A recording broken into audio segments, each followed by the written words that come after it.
ആ മനുഷ്യൻ ഇരുമ്പ് പൈപ്പിൽ തൊട്ടു. അടുത്ത നിമിഷം പൈപ്പ് തൽക്ഷണം ഉരുകി. ആ മനുഷ്യൻ പ്രതികരിക്കുന്നതിനു മുമ്പ് 10 മീറ്റർ ഉയരമുള്ള ഇരുമ്പ് ഫ്രെയിം താഴെ വീണു. പെട്ടെന്നുള്ള ഈ സാഹചര്യം ആ മനുഷ്യനെ ആശയക്കുഴപ്പത്തിലാക്കി. അയാൾക്ക് സഹായം തേടാൻ ആഗ്രഹമുണ്ടായിരുന്നു, പക്ഷേ ആരും അവനെ സമീപിക്കാൻ ധൈര്യപ്പെട്ടില്ല. ഈ സമയത്ത് നിരവധി പോലീസ് കാറുകൾ പാഞ്ഞുവന്നു. അവർ ആ മനുഷ്യന്റെ മുന്നിൽ നിർത്തി. പോലീസ് ആ മനുഷ്യന്റെ നേരെ തോക്ക് ചൂണ്ടി. അവന്റെ തലയ്ക്ക് മുകളിൽ കൈകൾ ഉയർത്താൻ ആജ്ഞാപിക്കുന്നതിനിടയിൽ അവ അവന്റെ അരികിലുള്ള കാറിൽ വയ്ക്കുക.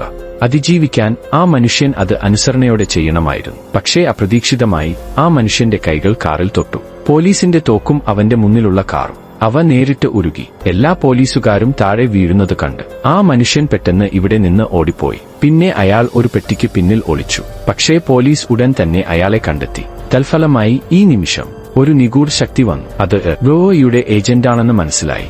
ആ മനുഷ്യനെ രക്ഷിക്കാൻ അവർ ഇവിടെയുണ്ട്. ഏജന്റുമാരിൽ ഒരാളെ കണ്ടു. അയാൾ നിലത്ത് ഒരു ഉപകരണം സ്ഥാപിച്ചു. പിന്നെ ഒരു ഫ്ലൈറ്റ് കാപ്സ്യൂൾ താഴെ വീണു. ഏജന്റുമാർ ആ മനുഷ്യനെ അകത്തേക്ക് തള്ളി അവനെ സുരക്ഷിതമായി ഷീൽഡിലേക്ക് തിരികെ കൊണ്ടുവന്നു. സബ്സ്ക്രൈബ്